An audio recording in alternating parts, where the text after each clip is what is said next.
All right, Shalom. First and foremost, I want to give all praise, glory, and honor unto Yahweh, Bahashim, Yahweh Shai, Bahashim, Harakakodash. A double honors unto the elders and apostles of GMS Great Millstone, and a sincere Shalom to you, Akim, bringing out this word in diligence and in truth. Hey, now, I want to touch up on the topic of, being a brother, man. If you've been watching, paying attention to what's been happening in the body, Yahweh Shai has been showing forth those that have been removed from the body due to behavior that's adverse unto what he said is the foundation of being a brother, man. So I want to grab this precept here. Now this is Genesis 4, right? And I'm gonna start here at 2 because the point that I want to get out to is the word keeper, right? Because there's a saying in the world saying, "Am I my brother's keeper?" Now, I want to touch on what the scripture is speaking of and the significance of that quote. It says Genesis 4:2, and this is speaking of Cain and Abel. And she again bare his brother Abel, and Abel is a keeper of sheep, right?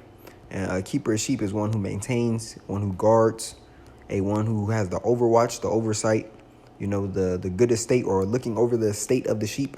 Much like as the scripture says, that's what a good shepherd does, man. Watches over the state of thy flock, right? And the Lord's flock are who? His men. When we go into the book of Ezekiel, it tells us the flock of the Lord's pasture are men, right? So, our elders, our apostles, the scriptures clearly tell you that, these men are helping watch over our souls because they're doing what? They're feeding us, with food, which is in the scriptures seen as wine, as bread, as milk, as meat, right? And ultimately that guidance from an elder or an apostle allows you to navigate without making mistakes, without being hasty in decision. And that experience ultimately is what helps us in this truth, because experience and the faith are they run hand in hand, man. You exercise your faith and you gain experience, right? But this Genesis 4:3, it says, and in the process of that time it came to pass that Cain brought forth, or it's like Cain brought of the fruit of the ground an offering unto the Lord, and Abel, he also brought of the firstlings of his flock and of the fat thereof. Now I want to jump down to 8. It says, and Cain talked with his brother Abel, and it came to pass when they were in the field that Cain rose up against Abel his brother and slew him. Meaning what? Cain killed Abel, right? So that's completely adverse unto what Yahweh Shai said, we are to be unto our brother, right? He literally murdered him, man, right?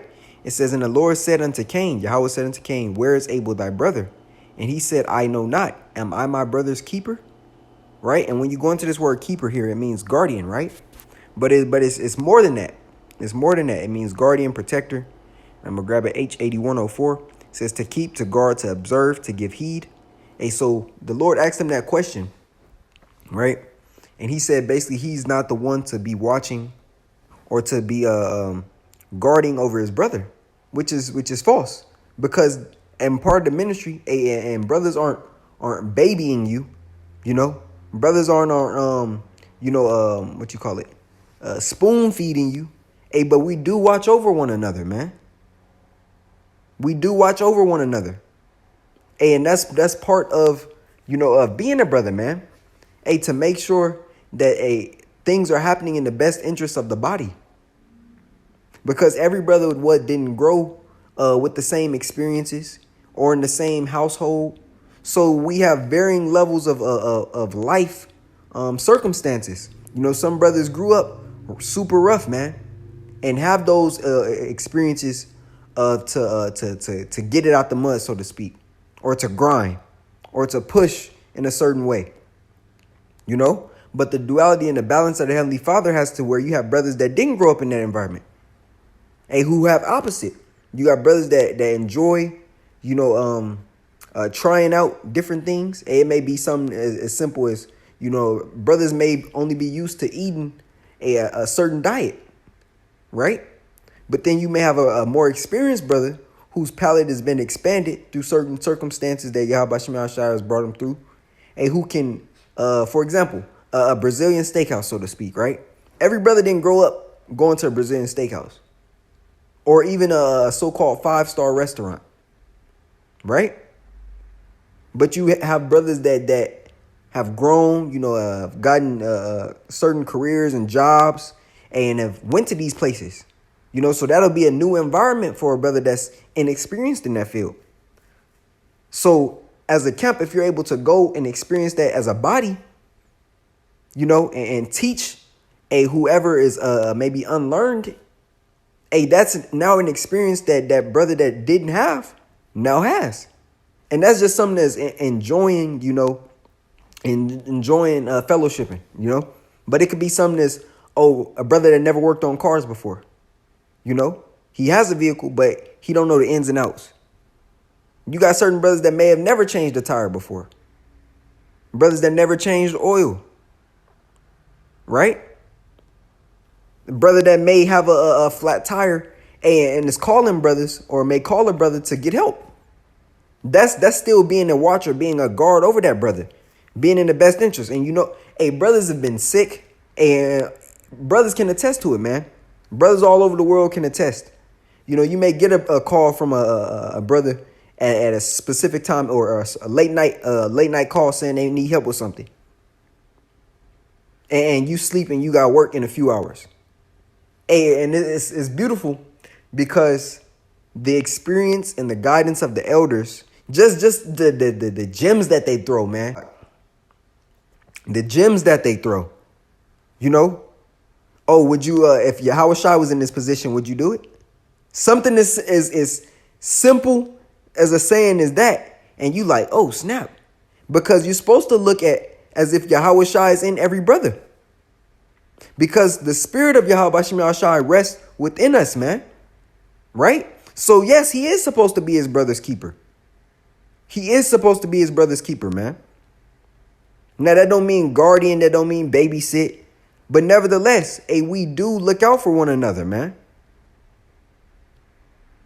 We do. And the elder men in those camps or in camps, Salakia, they have an overwatch of how brothers move, certain habits brothers may have. And they move and say certain things, to make sure brothers are balanced or just mindful of what they're doing. Because we examine ourselves daily, right?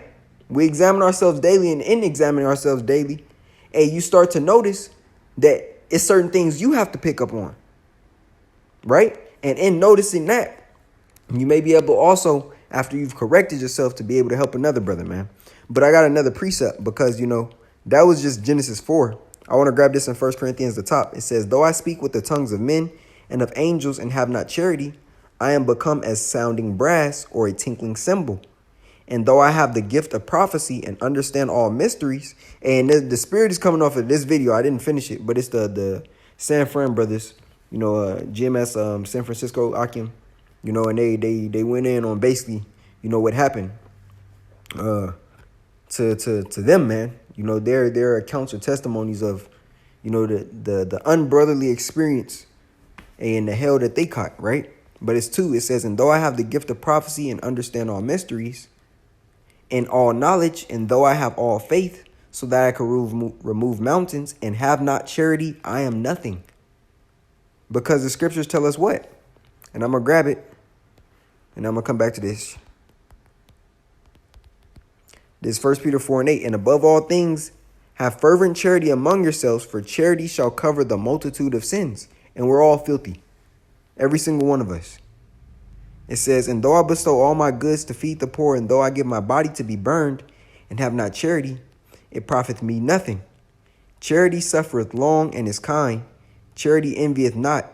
Charity vaunteth not itself, is not puffed up. Right, so if you do something, if Yahweh Shem Shai put it on your spirit, to do something for an Akim, to do something for a brother or the body, that's not something, to flaunt, to get big-headed and proud about. And if you're doing something privately for a brother, that's not to be said unto the whole body, man. Don't give just for the feedback of what other men may think, man. You give because Hey, Yahweh Shem Shai, number one, put it on your spirit to give. Hey, and also, what I have to learn too is you have to learn to accept, man. You have to learn to accept. Even when, if you feel like you don't need it, even, hey, because the pride demon to get on you, man. The pride demon to get on you, and you may tell a brother, oh, no, bro, you know I'm good. And y'all has to be struggling with something. You know? It's not to be prideful in this truth. Hey, we are all dependent.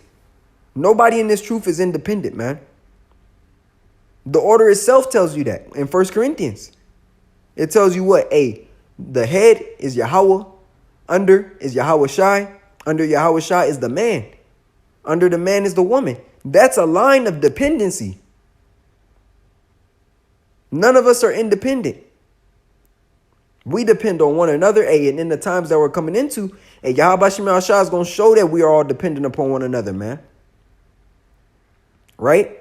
So you have to learn how to accept and receive. Hey, because you could be blocking another brother's blessing. You know? Hey, and that lesson was taught to me by my elders here, man. You know? But to continue, it says, rejoiceth not in iniquity. Oh, Slaki. Where is it? 4. Charity suffereth long and is kind. Charity envieth not. Charity vaunteth not itself, is not puffed up. Right? But that's the point, man. Matter of fact, I'm going to grab this. This is 1 Corinthians 13:13. And now abideth faith, hope, charity, these three. But the greatest of these is charity. The greatest of these is charity. Matter of fact, let's go to the blue. I want to look up that word charity, get the exact definition. You know? And you may not have, and another thing that I've learned within this truth is that it's not about, you know, just having tangible or physical money and being able to give it, you know? Because every brother's not in a position to be able to give monetarily. But that's not the greatest way to give either. Time is a huge factor in this, man. You know, being able to go and link with Akim, link with brothers to do a lesson. Hey, just calling the brother up, texting, checking up on brothers. This is all part of the walk, man.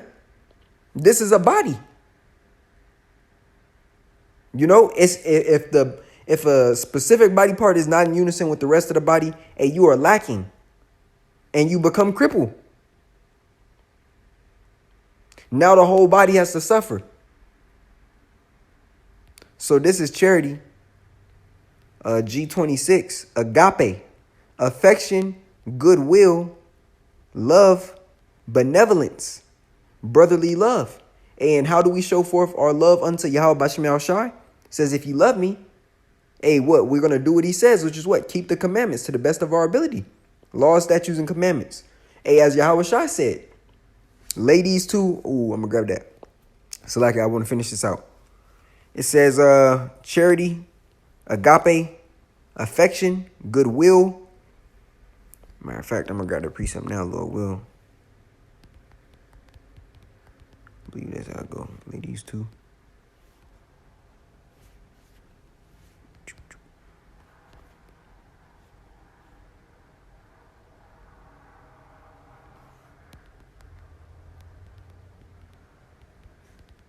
You. Here we go. Now this is as Yahweh Shai said, the two greatest commandments, which is just an amalgamation of the 10, which is an amalgamation of the 613, right? Bam, I'll grab this one. This is Mark 12:29. Yahweh Shai answered him, first of all the commandments is, hear, O Israel, the Lord our power, Yahweh, is one Lord, which is really that's a Shema prayer. It says, and thou shalt love the Lord thy power with all thy heart and with all thy soul and with all thy mind and with all thy strength. This is the first commandment. The second is like Oh, so like I gotta start it. I gotta start it. It's 28. And one of the scribes came and having heard them reasoning together, and perceiving that he had answered them well, asked him, "What is the first commandment of all?" Yahushua answered him, "The first of all the commandments is, Hear, O Israel, the Lord our power is one. Lord, and thou shalt love the Lord thy power, Yahweh, with all thy heart, and with all thy soul, and with all thy mind, and with all thy strength." This is the first commandment, right? Which is when you go back into Exodus 20, the first commandment given was what? Hey, thou shalt have no other God before Yahweh, right? Second is like, and the second is like, namely this: love, thou shalt love thy neighbor as thyself. There is none other commandment greater than these. So when we go to this in Mark 12, hey, because Yahushua is watching how you treat brothers, man. You know, he's watching it.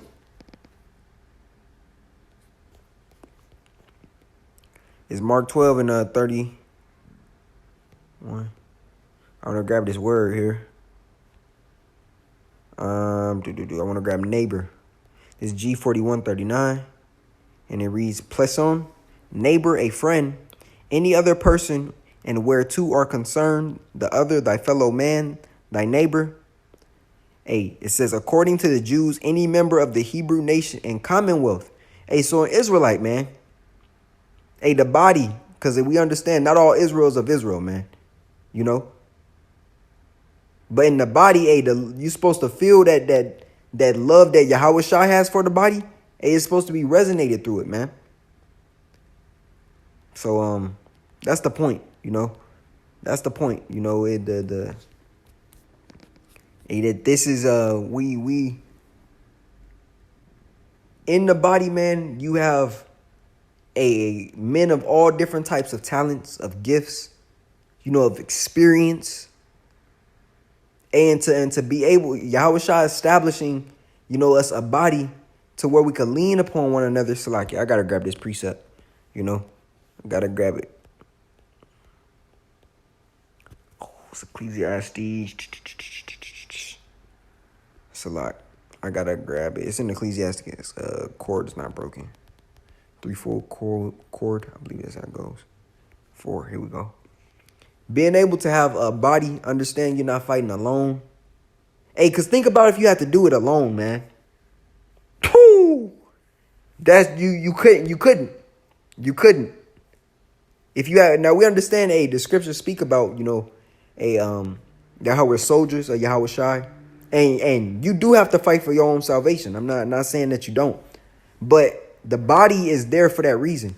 The account of when Yahushua brought the disciples with him, and they fell asleep. I believe, it wasn't before Golgotha. Salakia. Let me think.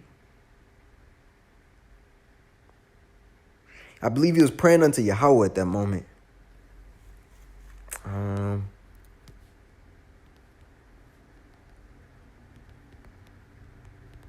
He was praying. This is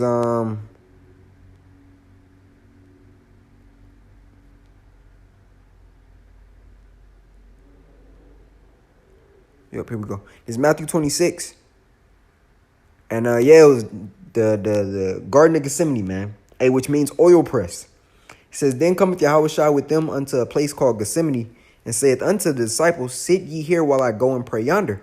So just that shows you, Yahushua didn't want to be alone in that moment. And he had brothers, that he knew he could trust, and be around him in that intimate time, man. Because brothers go through all types of shit, man. Whether it be work, dealing with you know, people in the world, family, you know. Not to get too deep into it, but brothers deal with all different types of things, man. You wouldn't believe, and brothers don't even speak on it, you know. They just fight it. But to be able to have that backbone, you know, that fellowship, of like-minded men who want to see you get into that chariot as much as you want to see them get into that chariot, man, man, I'm not going to even speak on, you know, the personal experiences of, you know, the body here, you know, because those are the intimate things, you know. But hey, man, brothers show that they care, man. Brothers show that they love you, and that they want to see you fight, man. They want to see you fight as hard as they fighting. They want to see the body get saved, man. They want to see brothers get beamed up in the chariots, and they want to be amongst it. And it shows. The apostles show that they want brothers to make it. Them getting on our ass, them cussing us out, telling us to go harder. That's love, man. That is love.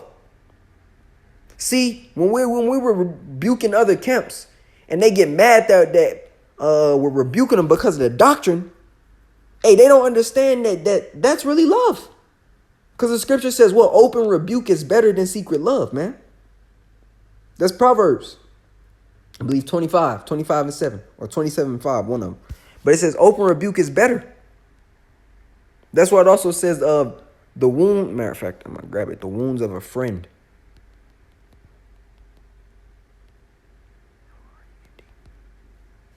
(27 and 5) is both precepts. Open rebuke is better than secret love. Faithful are the wounds of a friend, but the kisses of an enemy are deceitful. And that's plain, man. It's plain. If you don't have a foundation of where men could check you because they see you fucking up, you're around the wrong people. But to go back to that in Matthew 26, to get the point, get the meat off the bone, Yahweh Shai brought men whom he could trust, whom he could have an intimate moment with, because they knew what was about to happen. Salakia.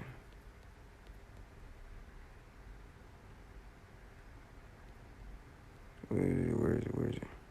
Salakia. Is that right there? No. Back in Matthew 26, y'all was right there. Matthew 26 and 36. Then cometh Yahweh Shai with them unto a place called Gethsemane, and saith unto the disciples, sit ye here while I go and pray yonder. And he took with him Peter and the two sons of Zebedee, and began to be sorrowful and very heavy. Then saith he unto them, my soul is exceeding sorrowful, even unto death. Tarry ye here and watch with me. Right? A comfort within the body. And he went a little further and fell on his face and prayed, saying, O my Father, if it be possible, let this cup pass from me. Nevertheless, not as I will, but as thou wilt. And he cometh unto the disciples and findeth them sleep, and saith unto Peter, that rock, what could ye not watch with me 1 hour? Watch and pray that ye enter not into temptation. The spirit indeed is willing, but the flesh is weak. Right? And he goes again, and he sees them, sleeping again. But nevertheless, man, Yahweh Shai is watching us, and he's watching your interaction with Akim, man. And that's going to take into account, of being saved or not, man. Now we understand it's already elected who will be caught up in the chariots, who will be saved and who will be destroyed. But Yahweh Shai is watching, man. Charity is an important and crucial role into our walk. It's more than just saying Ak, man. It's more than just calling the body Akim. Action is required. Action is required within this walk, man. And Yahweh Shai, if a brother asks, as the apostle been saying it, would you do it for Yahweh Shai? If he was in that position, would you do it for him? The answer is yes. There's nothing left to be said, man. A lot of precepts is flowing. I don't want to make this lesson too long, but you get the gist. Lord willing, it was edifying. I want to give all praises, glory, and honor unto Yahweh, by Hashem Yahweh Shai, by Hashem HaRakakwadash, and double honors unto the elders and apostles of GMS Great Millstone, and a sincere shalom to Yakim, bringing out this word in diligence and in truth. Shalom.